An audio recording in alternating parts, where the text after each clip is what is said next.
आपके अवचेतन मन की शक्ति। अध्याय 5। शीर्षक आधुनिक युग में मानसिक उपचार। तो ऑथर कहते हैं, वह कौन सी चीज़ है जो उपचार करती है, वह उपचारक शक्ति कहाँ है और इसका लाभ कैसे लिया जाता है। ये सभी सवाल हमारे लिए बहुत अहम है। इन सभी का एक ही जवाब है, उपचारक शक्ति हर व्यक्ति के अवचेतन मन में निवास करती है और रोगी के बदले हुए मानसिक नज़रिए से यह सक्रिय हो जाती है। किसी भी मानसिक या धार्मिक वैज्ञानिक उपचार, मनोवैज्ञानिक विश्लेषण या डॉक्टर ने कभी किसी मरीज को ठीक नहीं किया है। एक पुरानी कहावत है, डॉक्टर घाव पर पट्टी बांधता है, ईश्वर उसे ठीक करता है। मनोवैज्ञानिक या मनोविश्लेषक मरीज के मानसिक अवरोध हटाकर प्रभावी परिवर्तन लाता है ताकि उपचार सिद्धांत सक्रिय हो सके और रोगी दोबारा स्वस्थ हो सके। इसी तरह सर्जन शारीरिक अवरोध हटाता है ताकि उपचारक प्रवाह सामान्य ढंग से काम करे। कोई भी डॉक्टर, सर्जन या मानसिक विज्ञान का प्रयोग करने वाला पूरी तरह से यह दावा नहीं कर सकता कि उसने मरीज को ठीक कर दिया। उपचारक शक्ति एक ही है, हालांकि इसे अलग अलग नामों से पुकारा जाता है, प्रकृति, जीवन, ईश्वर, रचनात्मक ज्ञान, लेकिन वास्तव में ये सभी अवचेतन शक्ति की ओर इशारा करने के भिन्न भिन्न तरीके हैं। जैसा हम पहले ही देख चुके हैं, हम स्वयं में मौजूद उपचारक जीवन सिद्धांत के प्रवाह के मानसिक, भावनात्मक और शारीरिक अवरोधों को कई तरीके से हटा सकते हैं। आपके अवचेतन मन में रहने वाला यह उपचारक सिद्धांत आपको मानसिक तथा शारीरिक रोगों से मुक्त कर सकता है और करेगा, बशर्ते आप या कोई दूसरा व्यक्ति इसे सही दिशा दे। यह उपचारक सिद्धांत सभी लोगों में काम करता है, भले ही उनका पंथ, रंग या जाति कोई भी हो। इसका प्रयोग करने और इस उपचारक प्रक्रिया का लाभ लेने के लिए आपको किसी विशेष चर्च या सदस्य बनने की जरूरत नहीं। आपका अवचेतन आपके हाथ के जले हुए या कटे हुए हिस्से को ठीक कर देगा, भले ही आप नास्तिक या संशयवादी हो। आधुनिक मानसिक चिकित्सा इसे सच्चाई पर आधारित है कि जैसी आपकी आस्था होगी, आपके अवचेतन मन की असीमित बुद्धिमत्ता और शक्ति की प्रतिक्रिया भी वैसी ही होगी। मानसिक विज्ञान का प्रयोग करने वाले या पादरी बाइबल के आदेश का पालन करते हैं, यानी वे अपने कमरे में जाकर दरवाज़ा बंद कर लेते हैं, जिसका मतलब है कि वे मस्तिष्क को स्थिर कर लेते हैं, शिथिल कर लेते हैं और असीमित उपचार शक्ति के बारे में सोचने लगते हैं। अपने भीतर मौजूद वे अपने मस्तिष्क का द्वार सभी भारी व्यवधानों तथा वस्तुओं के लिए बंद कर लेते हैं। फिर वे अपना आग्रह या इच्छा अपने अवचेतन मन को इस विश्वास के साथ बताते हैं कि उनके मस्तिष्क का ज्ञान उन्हें सही जवाब देता है। जानने की सबसे अद्भुत बात यह है कि इच्छित परिणाम की कल्पना करें और इसकी वास्तविकता को महसूस करें। असीमित जीवन सिद्धांत आपके चेतन चुनाव और आपके चेतन आग्रह पर प्रतिक्रिया करेगा। यही इस वाक्य का अर्थ है कि विश्वास रखें कि आपको मिल गया है और आपको मिल जाएगा। प्रार्थना चिकित्सा का प्रयोग करते समय आधुनिक मानसिक वैज्ञानिक यही काम करता है। उपचार की एक प्रक्रिया। दुनिया की हर चीज़ में सिर्फ एक ही शाश्वत उपचारक सिद्धांत काम कर रहा है, चाहे वह बिल्ली, कुत्ता, पेड़, घास, हवा, धरती हो, क्योंकि वे सभी सजीव हैं। यह जीवन सिद्धांत प्राणी, वनस्पति और खनिज साम्राज्यों में सहज बोध और विकास के नियम के रूप में काम करता है। चूँकि मनुष्य इस जीवन सिद्धांत के बारे में चेतन रूप से जागरूक होता है, इसलिए हमें खुद के अनगिनत तरीके से लाभ पहुंचाने के लिए इसका सचेतन प्रयोग करते हैं। इस शाश्वत सिद्धांत का प्रयोग करने के कई भिन्न भिन्न तरीके, तकनीकें और विधियां हैं, लेकिन उपचार की सिर्फ एक ही प्रक्रिया है, वह है आस्था। आपकी आस्था के अनुरूप ही आपको परिणाम मिलेगा। विश्वास का नियम। दुनिया के सभी धर्म विश्वास के रूप हैं और ये विश्वास के कई तरीके में स्पष्ट किए जाते हैं। जीवन का नियम विश्वास है। अपने जीवन और ब्रह्मांड के बारे में आपको विश्वास क्या है, जैसा आपको विश्वास होगा वैसे ही आपको मिलेगा। विश्वास आपके मस्तिष्क का एक विचार है, जिस कारण अवचेतन की शक्ति आदतन सोच के अनुसार जीवन के सभी क्षेत्रों में उतरती है। आपको एहसास करना चाहिए कि जब बाइबल आस्था का जिक्र करती है तो यह किसी अनुष्ठान, समारोह, रूप, संस्था या फॉर्मूला में विश्वास के बारे में बोल नहीं रहे होते हैं। यह तो स्वयं विश्वास के बारे में बोल रही है। अपने मस्तिष्क का विश्वास आपके मस्तिष्क का विचार है। अगर आप विश्वास कर सकें तो उसके लिए हर चीज़ संभव है जो विश्वास करता है। किसी चीज़ में विश्वास करना मूर्खता है जो चोट या नुकसान पहुंचाए। याद रखें, जिस चीज़ में आप विश्वास करते हैं वह आपको नुकसान या चोट तो नहीं पहुंचाती। यह तो आपके मस्तिष्क का विश्वास या विचार है जो परिणाम उत्पन्न करता है। आपके सभी अनुभव, सभी कार्य तथा जीवन की सभी घटनाएं, वह परिस्थितियां आपके ही विचार की प्रतिक्रिया और प्रतिबिंब है। प्रार्थना चिकित्सा चेतन और अवचेतन मन का संयुक्त कार्य है, जिसे वैज्ञानिक तरीके से निर्देशित किया जाता है। प्रार्थना चिकित्सा, प्रेयर थेरेपी, मस्तिष्क के चेतन और अवचेतन स्तरों का क्रमबद्ध, सामंजस्यपूर्ण और बुद्धिमत्तापूर्ण कार्य है, जिसे किसी निश्चित उद्देश्य के लिए विशेष रूप से निर्देशित किया जाता है। वैज्ञानिक प्रार्थना या प्रार्थना चिकित्सा के लिए आपको पता होना चाहिए कि आप क्या कर रहे हैं और क्यों कर रहे हैं। आप विचार के नियम में विश्वास करते हैं। प्रार्थना चिकित्सा को कई बार मानसिक उपचार या वैज्ञानिक प्रार्थना भी कहा जाता है। प्रार्थना चिकित्सा में आप किसी निश्चित विचार, मानसिक तस्वीर या योजना को चुनते हैं जिसे आप अनुभव करना चाहते हैं।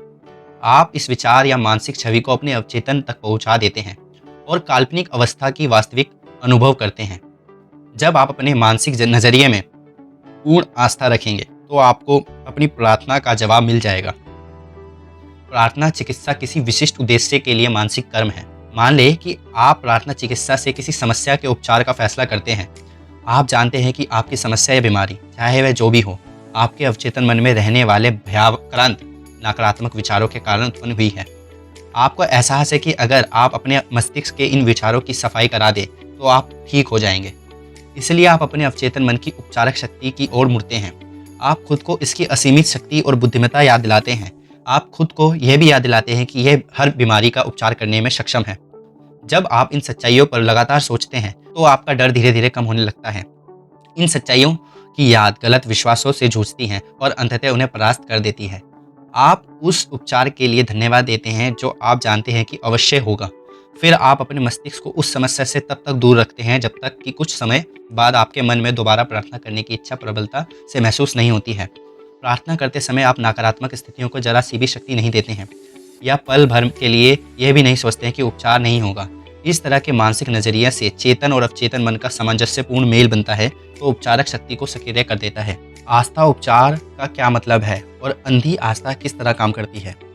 जिसे लोग आस्था उपचार, फेथ हीलिंग के नाम से जानते हैं, वह दरअसल बाइबल में बताई गई आस्था नहीं है, जिसका मतलब चेतन और अवचेतन मन के आपसी संबंधों का ज्ञान होता है।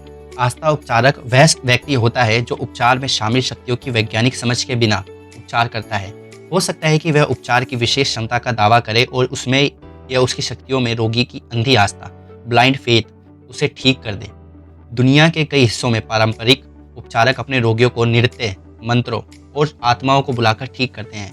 हो सकता है कोई व्यक्ति किसी संत के स्मृति चिन्ह छूकर, हाथ खंडा बांधकर, अगरबत्ती या धूप जलाकर या किसी विशेष जड़ियों के काढ़े को पीकर स्वस्थ हो गया हो। जो भी चीज रोगी को उस तरीके या प्रक्रिया में सच्चा विश्वास दिलाएगी वह उपचार को अधिक संभव बना देगी। जो भी चीज आपको डर और चिंता से हटाकर आस्था और आशा की ओर ले जाएगी, आपका इलाज कर देगी। कई लोग दावा करते हैं कि चूंकि उनके सिद्धांत परिणाम देते हैं इसलिए वे सही और सच है। जैसा हम पहले देख चुके हैं, यह सच नहीं हो सकता। अंधी आस्था किस तरह काम करती है? इसके लिए स्विस उपचारक फ्रेंच एंटरमेमर के बारे में सोचें, जिनका जिक्र हम पहले कर चुके हैं। 1776 में उन्हें अपने मरीजों के शरीर से चुंबक छूकर इलाज करने का दावा किया था। बाद में उन्होंने चुंबक छोड़कर मरीजों से कुछ दूरी पर अपने हाथ घुमाकर इलाज किया। यह तरीका भी कारगर हुआ।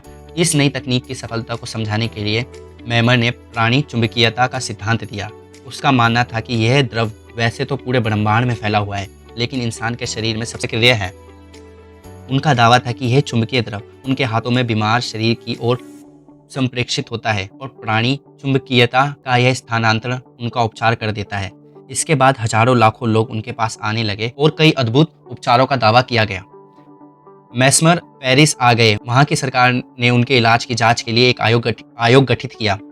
इस आयोग में प्रख्यात चिकित्सक और एकेडमिक ऑफिस साइंस के सदस्य थे, जिनमें बेंजामिन फ्रैंकलिन भी शामिल थे। सघन जांच पड़ताल के बाद आयोग ने स्वीकार किया कि मैस्मर ने बीमारों को सचमुच ठीक किया है। हालांकि यह भी कहा कि उनके चुंबकीय द्रव सिद्धांत को सही साबित करने वाला एक भी परिणाम नहीं है।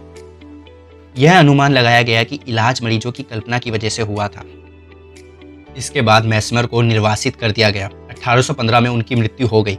इसके कुछ समय बाद इंग्लैंड ने मैनचेस्टर में डॉक्टर जेम्स ब्रैड ने यह साबित करने का बीड़ा उठाया कि चुंबकीय द्रव का डॉक्टर मैस्मर के उपचारों से कोई लेना देना नहीं था। डॉक्टर ब्रैड ने पाया कि रोगी को सुझाव देकर सम्मोहित तंद्रा या निद्रा में भेजा जा सकता था। रोगियों के सम्मोहित तंद्रा में रहते समय वे कई अद्भुत परिणाम उत्पन्न करने में सफल हुए, जिनका श्रेय मैस्मर ने प्राणी चुंबकीयता को दिया था।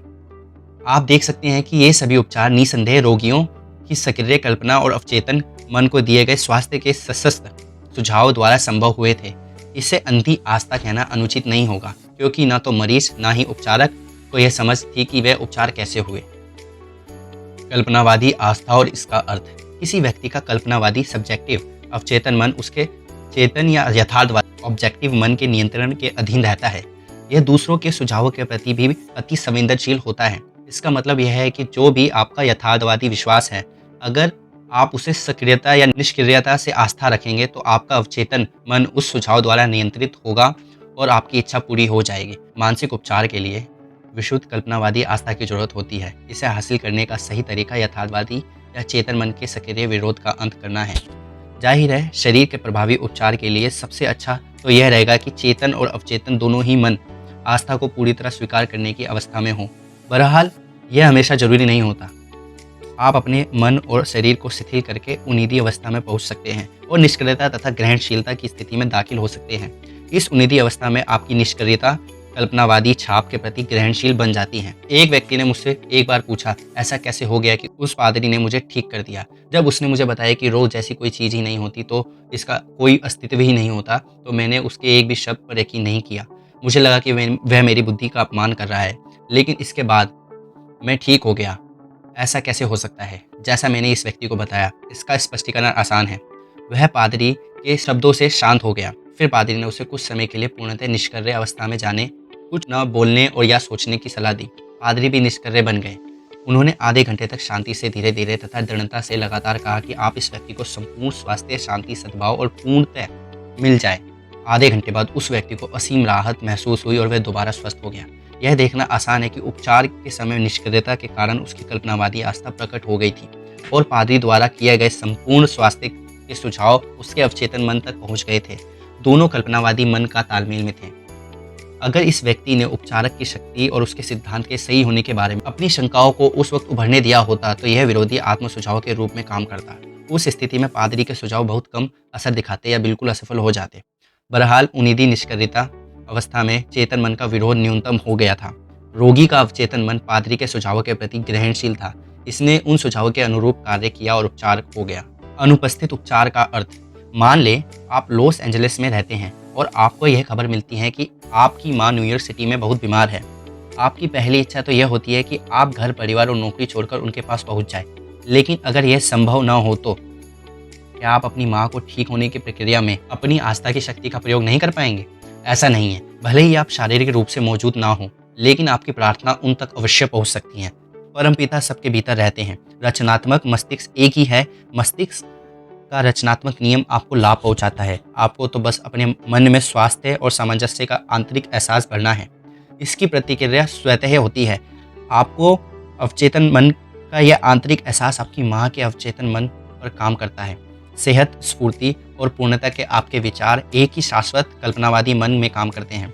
वे जीवन में कल्पनावादी पहलू के नियम को गतिमान कर देते हैं, जो उनके शरीर में उपचार के रूप में प्रकट होती है। मस्तिष्क सिद्धांत में समय या स्थान का कोई महत्व नहीं होता है। वही मस्तिष्क आपकी माँ और आप में काम करता है, चाहे आप कहीं भी रहें। वास्तव में कोई भी अनुपस्थित उपचार नहीं होता है जो उपस्थित उपचार का विरोधी हो, क्योंकि शाश्वत मस्तिष्क हर जगह है। आप विचार भेजने या पकड़ने की कोशिश नहीं करते। आपका उपचार विचार की चेतन गति है। जब आप स्वास्थ्य, कल्याण और आराम के लक्षणों के प्रति जागरूक बन जाते हैं तो ये लक्षण आपकी माँ के प्रकट होते हैं। इसके बाद परिणाम अवश्य मिलेंगे। यहाँ असल जिंदगी में एक उदाहरण दिया जा रहा है जिसे गलती से अनुपस्थित उपचार एब्सेंट ट्रीटमेंट मान लिया गया। लॉस एंजलिस की एक महिला को पता चला कि न्यूयॉर्क में रहने वाली उसकी माँ को कोरोनरी थ्रोम्बोसिस हो गया। वह अपनी माँ के पास नहीं जा सकती थी, इसलिए उसने यह प्रार्थना की, उपचारक शक्ति मेरी माँ के पास है। उनके शरीर की स्थिति उनके विचार जीवन का वैसा ही प्रतिबिंब है जिस तरह छाया पर्दे पर पड़ती है। मैं जानती हूँ कि उस पर्दे की छवियों को बदलने के लिए मुझे उन चीज़ों को बदलना होगा जिनका वह प्रतिबिंब दिखाती है। मैं अब अपने मस्तिष्क में अपनी माँ के लिए पूर्णतः सामंजस्यपूर्ण और संपूर्ण स्वास्थ्य की छवि बना रही हूँ।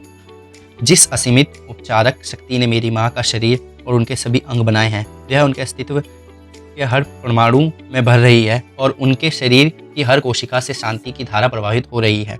डॉक्टर को दैवी मार्गदर्शन मिल रहा है। जो भी मेरी माँ को छू रहा है उसे सही काम करने का मार्गदर्शन मिल रहा है।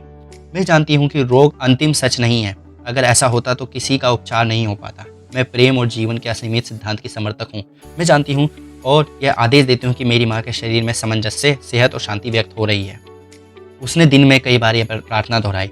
कुछ दिन बाद उसकी माँ की हालत में उल्लेखनीय सुधार हुए।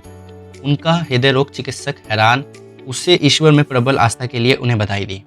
बेटी के मस्तिष्क में पूर्ण आस्था के साथ स्वीकार किए गए निष्कर्ष ने शाश्वत अवचेतन मन में व्याप्त रचनात्मक ऊर्जा को सक्रिय कर दिया। यह उसकी माँ के शरीर में संपूर्ण स्वास्थ्य और सामंजस्य के रूप में प्रकट हुई। बेटी ने अपनी माँ के बारे में जो सोचा वह उसके माँ के अनुभव में अभिव्यक्त हुआ। अवचेतन मन में गतिशील कर्म को सक्रिय करना। मेरी एक मनोवैज्ञानिक मित्र ने मुझे बताया कि एक महत्वपूर्ण अंग की बायोप्सी में कैंसर की कोशिकाएं मिली। डॉक्टर ने पीड़ादायक और खतरनाक उपचार का सुझाव दिया। इसके लिए हाँ करने से पहले मेरे मित्र ने एक और तकनीक आजमाई। हर रात मैं सोने से पहले वह शांति से विश्वास जताती कि हर कोशिका, नस, तंत्रिका और अंग अब पूर्ण दोष रहित और आदर्श बन रहा है। मेरे पूरे शरीर में स्वास्थ्य और सामंजस्य दोबारा लौट रहा है। लगभग 1 महीने में पूर्ण उपचार हो गया। बाद में परीक्षणों में पता चला कि कैंसर की कोशिकाएं अब नहीं बची थी। मैं इससे बहुत प्रभावित हुआ, लेकिन मेरी जिज्ञासा जाग गई। मैंने उससे पूछा कि वह सोने से पहले अपना निश्चय क्यों दोहराती थी। उसने बताया कि एक बार किसी दिशा में सक्रिय होने पर अवचेतन मन का काम नींद के दौरान भी चलता है। इसलिए यह बहुत जरूरी है कि आप सोने से पहले अवचेतन मन को कोई लाभकारी काम सौंपें। यह बहुत समझदारी भरा जवाब था। यह भी ध्यान दे कि सामंजस्य और पूर्ण स्वास्थ्य के बारे में सोचते समय उसने एक बार भी अपनी बीमारी का नाम नहीं लिया। मैं प्रबलता से सुझाव देता हूँ कि आप अपनी बीमारियों के बारे में बोलना बंद कर दें या उनका नाम ना लें, खासतौर पर सोने से ठीक पहले के घंटों में। उन्हें जिस एकमात्र स्रोत से जीवन मिलता है वह है आपका ध्यान और डर। ऊपर जिस मनोवैज्ञानिक का जिक्र किया गया है उसकी तरह मानसिक सर्जन बने, फिर आपकी मुश्किलें भी उसी तरह दूर हो जाएंगी जिस तरह निर्जीव शाखाएं किसी पेड़ से टूट जाती हैं। इसके विपरीत यदि आप लगातार अपने दर्द और लक्षणों की रट लगाए रखते हैं तथा उनके बारे में बात करते हैं तो आप उनकी शक्ति बढ़ा देते हैं। आप उस गतिशील कर्म को रोकते हैं तो आपके अवचेतन मन की उपचारक शक्ति और ऊर्जा को सक्रिय करता है। यही नहीं, आपकी ही मस्तिष्क के नियम द्वारा ये कल्पनाएं आकर लेने लगती हैं। वही चीज़ हो गई जिसका मुझे बड़ा डर था। अपने मस्तिष्क में जीवन की महान सच्चाइयाँ बढ़े और प्रेम की रोशनी को आगे बढ़े। आपकी सेहत बढ़ाने के सूत्र। नंबर 1, पता लगाए कि वह कौन सी चीज़ है जो आपका उपचार करती है। विश्वास करें कि अवचेतन मन को दिए गए सही निर्देश आपकी मस्तिष्क और शरीर का उपचार कर देंगे। नंबर 2, अवचेतन मन को अपने आग्रह या इच्छाएं बताने की एक निश्चित योजना बना लें। नंबर 3, इच्छित परिणाम की कल्पना करें और इसकी वास्तविकता महसूस करें। इसे लगातार करें, आपको निश्चित रूप से परिणाम मिलेंगे। नंबर 4, फैसला करें कि विश्वास क्या है। जान लें कि विश्वास आपके मन का एक विचार है और आप जो सोचते हैं वही उसकी रचना करता है। नंबर 5, बीमारी या नुकसान या चोट पहुंचाने वाली किसी चीज़ में विश्वास करना मूर्खता है। संपूर्ण स्वास्थ्य, समृद्धि, शांति, दौलत और दैवी मार्गदर्शन में विश्वास करें। नंबर 6, आप जिन महान और उदात्त विचारों के बारे में आदतन सोचते हैं वह महान कर्म बन जाते हैं। नंबर 7, आपके जीवन में प्रार्थना उपचार की शक्ति लागू करें। निश्चित योजना, विचार और मानसिक तस्वीर चुन लें। उस विचार के साथ मानसिक और भावनात्मक तालमेल बनाएं। जब आप अपने मानसिक नजरिए के प्रति आस्थावान रहेंगे तो आपकी प्रार्थना का जवाब मिल जाएगा। नंबर 8, हमेशा याद रखें अगर आप सचमुच उपचार की शक्ति पाना चाहते हैं तो आप इसे आस्था के जरिए पा सकते हैं, जिसका मतलब है अपने चेतन और अवचेतन मन की कार्यविधि का ज्ञान। आस्था समझ से आती है। नंबर 9, अंधी आस्था का मतलब है कि उपचारक शक्तियों की वैज्ञानिक समझ के बिना भी सफल उपचार हो सकता है। नंबर 10, अपने बीमार प्रियजनों के लिए प्रार्थना करना सीखें। अपने मन को शांत कर ले। सेहत, स्फूर्ति और पूर्णता के आपके विचार शाश्वत कल्पनावादी मस्तिष्क के माध्यम से आपके प्रियजन के मस्तिष्क में महसूस किए जाएंगे और प्रकट होंगे। यह चैप्टर यहीं तक था। अब हम मिलते हैं अगले चैप्टर में, अगले वीडियो में।